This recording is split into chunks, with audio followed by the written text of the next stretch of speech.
I won't have time to finish it, I think. Well, don't worry, run into the next session. Okay. You have the floor. Okay, we take Formula One first. Now, Lewis Hamilton, he took his 90th pole position in the Hungarian Grand Prix, with teammate Valtteri Bottas second on the grid. In the race itself, Hamilton pulled out an 8-second lead in 3 wet laps at the start and controlled it from there for a dominant victory. He even grabbed the extra point for the fastest lap. Max Verstappen, who crashed into a barrier on the way to the grid, came second, with Bottas third. Incidentally, it was Hamilton's 8th win in Hungary, so it's obviously one of his favourite tracks. And he heads the driver standings on 63 points after 3 races, 5 ahead of Bottas. Now, Sebastian Vettel, he's undecided as what to do when he leaves Ferrari at the end of this season. He has been linked with a move to Racing Point for next season, but says he may retire from driving altogether and do something completely different. Any comments on that, or shall I get straight on? Yeah, straight on. Crack on. Right, Rugby Is that in League. Poland. Crack off. Go away. Okay. Rugby League. Right, Super League will restart on the 2nd of August with a triple header at Headingley, 4 months after COVID-19 forced a halt to the season. Hull KR were to have taken on Toronto. Excuse me a second, Ian, will you let Big Paul in or whoever, please? It's another Keith. Yeah. Yeah, let him in. Thank you. Sorry. Yeah. Carry on, Lol. Okay. Hull KR were to have taken on Toronto Wolfpack in the first game, while St Helens will play Catalans and Huddersfield face Leeds. But late yesterday afternoon, it was announced that Toronto would not take part in any more of the 2020 season because of overwhelming financial challenges posed by the pandemic. Now, Championship side Featherstone Rovers have contacted Super League about the possibility of them replacing Toronto. A few hours after this, the Rugby Football League announced there will be no relegation from Super League in 2020. They also confirmed the Championship and League One seasons will not resume. A little bit on tennis. Now, British #1 Johanna Konta will play in the opening tournament when the Women's Tour restarts in August. The 2019 French Open semi-finalist joins last year's Wimbledon champion Simona Halep in the field for the Palermo Ladies Open. 5 of the world's top 20 are playing in the clay court event, which starts on the 3rd of August. A little bit on athletics. The World Athletics President, Lord Coe, has been elected as a member of the International Olympic Committee. The 63-year-old had been turned down a number of times, most recently last December, for this membership. The 2-time Olympic 1500 metre champion became head of Athletics World Governing Body in 2015. A little bit on golf. You better speak. Sorry. Okay. Spain's John Ram, in winning the Memorial Tournament in Ohio, has replaced Rory McIlroy as world #1. Ram is the second Spaniard after Seve Ballesteros to top the rankings. Now then, where are we now? Sorry about this. All right, take your time. What do you think you're, Mick? I've got that many papers. Cricket. Before I talk about the test match, some sad news that former Australian wicketkeeper and international match referee Barry Jarman has died at the age of 84. He made his test debut in 1959 and captained Australia for 1 test in the 1968 Ashes tour to England. The South Australian scored 400 runs in 19 tests before retiring in 1969. He stood as an International Cricket Council match referee for 25 tests and 28 one-day internationals between 1995 and 2001. Yeah. I'm very sorry for interrupting. Ian, can you let Keith in, please? I have done. It says he has done, Keith. Sorry for the interruption. No, I've got it now. Yeah. Sorry? I left and came back in. Are you in now? He says he left and he came back. He's in. He's in. He's in. He's in. His room's there, his shirts are there. No, Keith's just come. Yeah, I'm in. Oh, And now he's out. He's John! out now. Where is he? It's like cricket. What is When he they all go doing? in, they go out. And when they're out, they go back in. And those that are in are out. Carry on. I've never known a chairman disrupt a meeting so much. Not all about you, Keith. Can you hear me, John? Because I'm not on picture anymore. I can see you. You can see me. I've only got 5 if you're on my shots at the moment. That's all right. Yeah. So shall I carry on with the news? Have you got everybody on Yeah, shot? carry on, Lol. Everybody's Okay. on roll. And if you scroll to the right on the top, you'll get more people. Scroll to the right. It's like Aaron. cast of a Hammer horror I'll film. leave it for the time being. All right, carry on. Now, fast bowler Jofra Archer, he was a naughty boy, who was excluded from the 22nd Test against the West Indies for breaching biosecure protocol. He was set to play when it transpired he had visited family members in Hove and consequently was dropped, fined and given a written warning. Now, yesterday, it was announced that the Men's T20 World Cup, scheduled to be held in Australia later this year, has been postponed due to the COVID. The tournament was due to take place between 18th of October and the 15th of November. So now it is planned to be held next year, again in October, November. Now, a little bit on the test match. Do you think they overreacted to Jofra Archer's misbehaviour? No. Well, they've got to discipline him, haven't they? No, John. The reason being, I think, Radio 4, there's such a lot of money tied up in this behind the doors cricket test match that he very nearly jeopardised it. And they're talking about losing tens of millions of pounds. So they took it as a very serious breach. Yeah.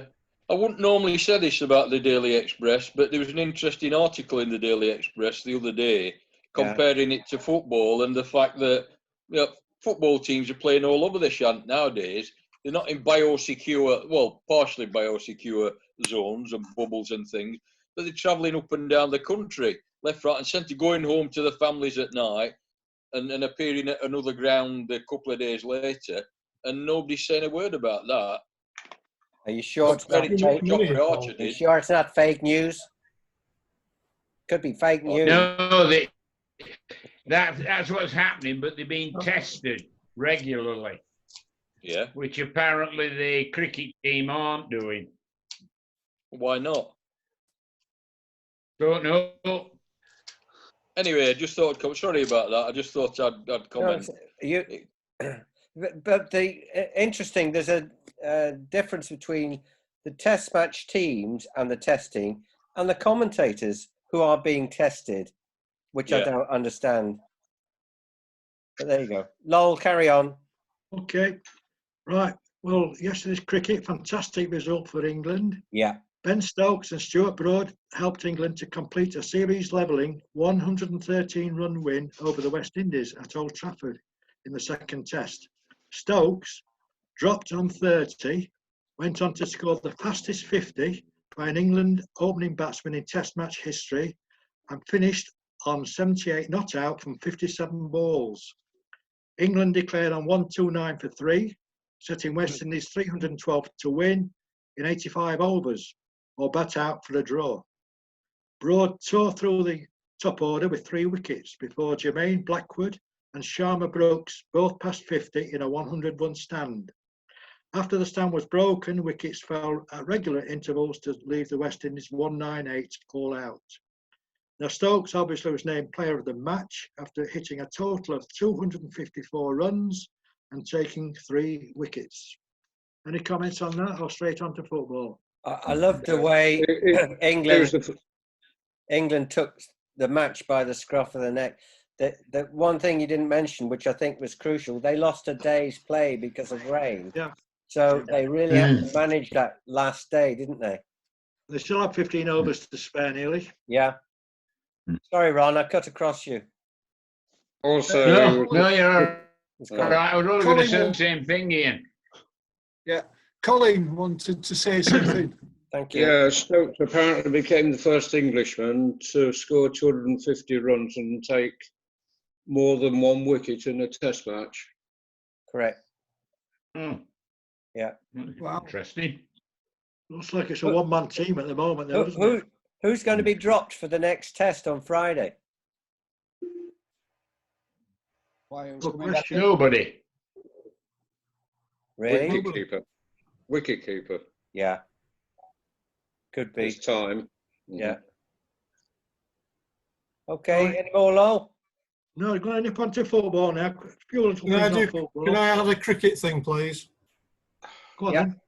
Just as a follow-up to Sir Everton Weeks, just to let everyone know that Sir Everton's funeral is on Friday, July the 31st, and it is a full state funeral in the island of Barbados, with all of the sirs that remain attending, and the ceremony is actually at the cricket ground, and then Sir Everton will be buried with his other two great friends, Clyde Walcott and Frank Worrell, at the 3Ws ground, which is about half a mile from the cricket ground.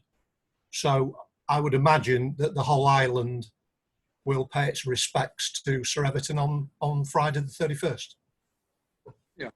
Thanks, Chris. Okay, Lowell? Right, nip onto football. Unusual item, first of all. Now, Clive Tilsley has said he is upset, annoyed and baffled to lose his post as ITV's head football commentator, saying, "I do not know why this decision has been taken." He has voiced ITV's biggest matches for 22 years and is to be replaced by radio commentator Sam Mattyface, who currently works for TalkSport. Now, FIFA, they've announced that they can continue this 5 substitute rule until the end of next season, but it's up to individual leagues and competitions as to whether they implement it or not. It's not compulsory. Marcus Rashford, he will become the youngest person to receive an honorary doctorate from the University of Manchester for his campaign against child poverty. It is the highest honour the university can bestow, and 22-year-old Rashford said it was a proud day for himself and his family when he heard the news. Now, a bit of news for Ian. Liverpool will lift the Premier League trophy in a special ceremony on the Kop after playing Chelsea at home tomorrow night. Club legend Sir Kenny Dalglish will hand over the medals, and captain Jordan Henderson, despite being currently injured, will lift the trophy. Now, a surprise result last week, Wigan beating Hull 8-0. The half-time score of 7-0 was a tremendous shock. That equals the biggest victory in Championship history, matching Bournemouth's 8-0 versus Birmingham in 2014. It was biggest win ever for Wigan in the league and Hull's biggest defeat since 1911. Now, Arsenal, they surprisingly beat Man City 2-0 to reach a record 21 cup finals. They will play Chelsea for a third time in a cup final after Chelsea beat Man U 3-0 in the other semi. Now, a surprise in the sacking of Nigel Pearson from Watford, with only 2 games to play and 3 points above the relegation zone after what he's done since coming in, and then they've gone and done the dirty on him. But I think he's had a fallout with the owners or something, unless anybody else knows anything different. He has some kind of fallout with somebody. Yeah, there was something in the press about a fight after the game. They've denied. Dean is denied that, said there was nothing like that. He hasn't fallen out with the players. Yeah, but seems a bit odd to me. Well, under 23s coach Hayden Motherlins, he's been put in temporary charge for the last 2 games. Another surprise shock was Huddersfield when they sacked Danny Cowley. They don't like his brand of football, they say, but they knew what he was going to be like when they took him on with all the success he had at Lincoln. Now, Chris Wilder, he signed a goalkeeper, West Fotheringham, on a 3-year deal. And after watching Man U at the weekend, I think De Gea is on borrowed time at the moment, and I can't see Henderson not leaving Bramall Lane. Although Wilder said he's confident he might get him back for next season. What do you think? Well, I Any think ideas? Hay certainly I lost don't it. think he's a chance. I don't think he's a chance for next season. Right. It depends whether if What's Man that? United get a big offer for De Gea, then I think they'll sell De Gea and install Henderson. Yeah. But if they don't get a big He offer won't for go. De Gea, He won't go anywhere on his 300,000 a year, will Not he? going to move. Yeah. Not going to move. Just like Bale at Real Madrid. It's astonishing, though, isn't it? How he's lost. But I form. think Henderson will be looking at his interest in other big clubs, so he might leave Man U to I think Chelsea Chelsea or was Spurs mentioned. or somebody like that. I think Chelsea was mentioned as a possible interested Yeah. party. Chelsea's the horse to watch coming up on the rails. Frank Lampard's done very well in his first season, so I imagine they'll make a few pounds available in the kitty for him. yeah. We'll Yeah, just they, finish off with local football. Yeah. Now, Everton, they won 1-0 at the Lane last night, and it's the first time they've won at Bramall Lane since 1972. Leicester, in winning 2-0 against the Blaze last week, completed the first double in the league over Sheffield United since 1929. I find that awkward to believe as well. Close your ears, John. Leeds promoted after a 16-year wait to the Premiership. Lol, Sheffield lol, Wednesday. lol, Dirty lol, Leeds. lol, lol. Dirty It is lol. Sorry, guys. Lol. John's I right. didn't want It's to Leeds. mention it, but I know John's on suicide watch. Leeds. If you mention Leeds, it's Leeds. Leeds. Try it. Come on, Leeds. you know, That's it. it's Right. dirty Carry on. Good, Leeds. isn't it? Feels good, that. Dirty Leeds. They even managed to fight amongst their own fans when there's only one Yeah. team in their city.